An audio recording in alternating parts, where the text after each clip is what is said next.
અમદાવાદમાં ગુજરાત કોલેજ ખાતે MA course બંધ થયો. NSUIએ કર્યો ઉગ્ર વિરોધ.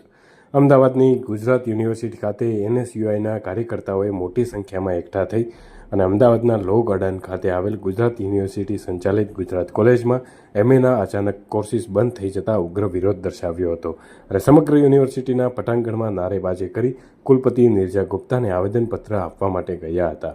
થોડા દિવસ અગાઉ જ ગુજરાત કોલેજની ઇમારતનો જર્જરિત હોવાથી ત્યાં ચાલતા MAના કોર્સિસ બંધ કરવાનો નિર્ણય યુનિવર્સિટી પ્રશાસન દ્વારા લેવામાં આવ્યો હતો, જેનો વિરોધ અને માગણીઓ સાથે યુનિવર્સિટીના કુલપતિને આવેદનપત્ર આપવા માટે ગુજરાત NSUIના કાર્યકર્તાઓ મોટી સંખ્યામાં ભેગા થયા હતા અને ઉગ્ર વિરોધ નોંધાવ્યો હતો.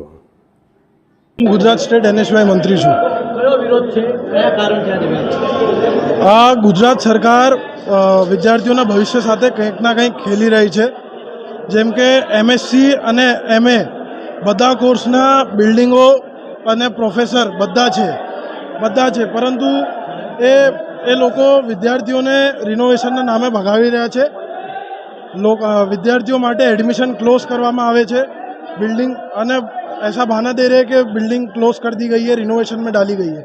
अभी गुजरात यूनिवर्सिटी ने ये स्टेप लिया है कि वो 360 सीट देगी, परंतु ये 360 सीट एक साल की है. एक साल बाद क्या विद्यार्थी फिर लड़ेगा? MA और MSc दोनों की बिल्डिंग्स है, और अगर ये रिनोवेशन में जा रही थी तो विद्यार्थी को क्यों नहीं बताया गया पहले? अभी जो विद्यार्थी वहाँ पढ़ रहे हैं उनका क्या होगा? जब तक ये MSc और MA के बच्चों को न्याय नहीं मिलेगा, NSUI यहाँ विरोध करती रहेगी.